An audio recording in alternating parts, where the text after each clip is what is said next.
आगरा में झोलाछाप अस्पतालों के नाम पर कसाई के घर खुले हैं, जहां आए दिन ये कसाई घर किसी न किसी की जिंदगी की आहुति ले रही हैं। ताज़ा मामला में भी एक गर्भवती महिला के परिजनों ने लापरवाही से गर्भवती की मौत का आरोप लगाया है, जिसकी शिकायत तब राज्य महिला आयोग के अध्यक्ष से की गई है। 1 महीने से खीरागढ़ का रहने वाला परिवार घर की बहू की हॉस्पिटल की लापरवाही से मौत के मामले में इंसाफ के लिए भटक रहा है। हारकर पीड़ित परिवार ने राज्य महिला आयोग के अध्यक्ष बबीता चौहान के घर पहुंचकर इंसाफ की गुहार लगाई। पीड़ित के जेठ ने बताया कि उसके छोटे भाई की पत्नी गर्भवती थी, जिसे वो हॉस्पिटल ले जा रहे थे। इस दौरान नरेंद्र उर्फ नंदू झोलाछाप है ने कहा कि वो अपने हॉस्पिटल में रास्ते में डिलीवरी करा देगा, लेकिन डिलीवरी के बाद लापरवाही से महिला की मौत के मुंह तक पहुंचा दिया, जिसके बाद दूसरे झोलाछाप जीवन रेखा हॉस्पिटल में भर्ती कराया गया, जहाँ महिला की मौत हो गई। हम लोग आए थे, मेरे छोटे भाई का बीवी थी, उसको बच्चा होने को था, मैं उसको दवा खाने लेके गया तो मेरे को नंदू उर्फ नरेंद्र मेरे को रास्ते में मिला।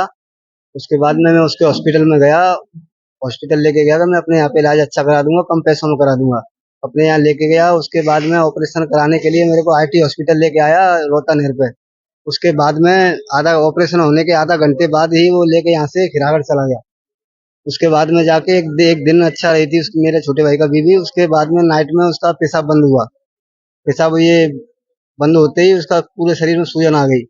ये वहां से सुबह 4 बजे लेके फिर आईटी हॉस्पिटल आया, उन्होंने मना कर दिया। उसके बाद में नामनेर पे जीवन रेखा है उसमें लेके आया। उसके बाद में आके उधर डेथ हो गई जीवन रेखा में। बच्चा नहीं हुआ, बच्चा सेपरेट है, अच्छा है। हाँ, अब आप यहाँ आए हो, अपनी क्या मांग रखी है, किस तरह की मांग रखी है। हमारे यहाँ कोई पुलिस सुनवाई नहीं कर रही है। थाना में जाए तो अभी कागज नहीं आए, अभी वहां से पेपर आएंगे, यहाँ से पेपर आएंगे, ऐसे बोल के भगा देते हैं। क्या आश्वासन दिया जाए? अभी यहाँ वही उसके लिए आए, हमको कुछ न्याय मिले।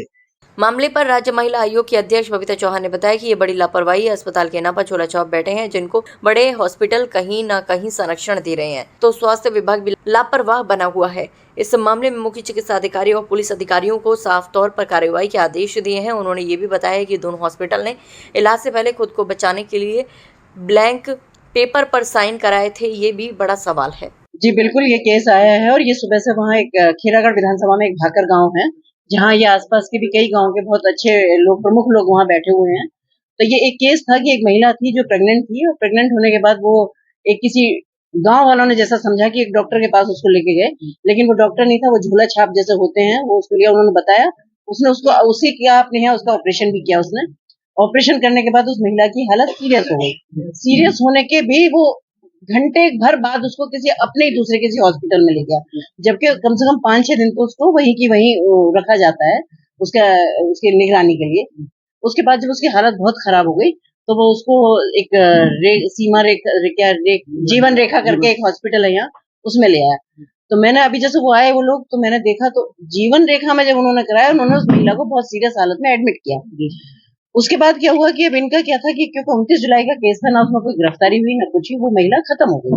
खत्म होने के बाद जो जीवन रेखा वाले हैं, उन्होंने उस झोला छाप डॉक्टर के जो भी कागज थे, इन लोगों से भी वो कागज ले लिया और उससे भी वो कागज ले लिए और उसको एडमिट कर लिया। जबकि मेरी उनसे बात हुई तो उनका कहना है कि नहीं, वो बहुत सीरियस थी और हमने इनसे लिखवा के ले लिया था। लेकिन मुझे बहुत अफसोस के बाद साथ आपको दिखाना पड़ रहा है कि उस व्यक्ति ने, हॉस्पिटल वाले ने ब्लैंक पेपर पे, अपने ब्लैंक लेटर हेड पे और इस व्यक्ति के साइन करा दिए और उसमें बाद में लिख दिया होगा जो भी लिखना कहते हैं, वो हमने लिखवा के ले लिया कि भाई मरने जीने की हमारी गारंटी नहीं। मैं कहता तुम्हारे पास इतना बिगड़ा हुआ केस आया था और कोई डॉक्टर लेके आ रहा है, अच्छी खासी महिला एडमिट हुई है और उसको वो ले रहा है तुम्हारे भी उसके हिसाब से कि उसको आधे घंटे में या 1 घंटे में उसको नहीं वहां से हटाना चाहिए था, उसके बाद तुम उसको एडमिट करे, तुमने तब भी पुलिस को इन्फॉर्म नहीं किया। तो वो कहते कि नहीं, पुलिस को तो इन्फॉर्म नहीं किया। मैंने कहा क्यों नहीं किया तुमने पुलिस को इन्फॉर्म? उधर पुलिस को जब मैंने फोन किया तो उन्होंने कहा कि वो कोर्ट से अपना सरेंडर करने के लिए स्टे ले आया उसके लिए। तो मैंने कहा तुमसे ज्यादा अकलमंद तो वही निकला। अगर पुलिस सुनेगी और पुलिस कार्रवाई उसके खिलाफ करती तो क्या उसे इतना टाइम मिलता कि वो कोर्ट में चला जाता? 1 महीने तक उसका भी गिरफ्तारी का होने का कोई मतलब नहीं है। तो मुझे लगता है ये बहुत ही संवेदनाओं के साथ बहुत ही खिलवाड़ हो रहा है और इसमें जो ये झोला छाप डॉक्टर हैं, या मैं कहना चाहूंगी इनसे मिले हुए जो बड़े हॉस्पिटल है और जो इनके ये दलाली का काम, जो मीडिएटर बनने का काम करते हैं कि वहां से लाए, गरीब लोगों को पकड़ा, फिर हॉस्पिटल में करा, अच्छे खासे बिल बनाए, वो मरे जिए, इनको कोई फर्क नहीं पड़ा। मैं उनसे यही कहा कि चाहे अमीर है या गरीब है, लेकिन व्यक्ति की वैल्यू वही जानता है जिसके घर का व्यक्ति हो, क्योंकि व्यक्ति गरीब घर का भी उतना ही इंपॉर्टेंट उसके घर वालों के लिए है। तुम्हारे लिए हो सकता है उसकी वैल्यू नहीं हो सकता है तुम प्रोफेशनल हो, कि वहाँ आपके यहाँ तो रोज मरीज आते हैं, रोज मरते हैं, रोज चले जाते हैं।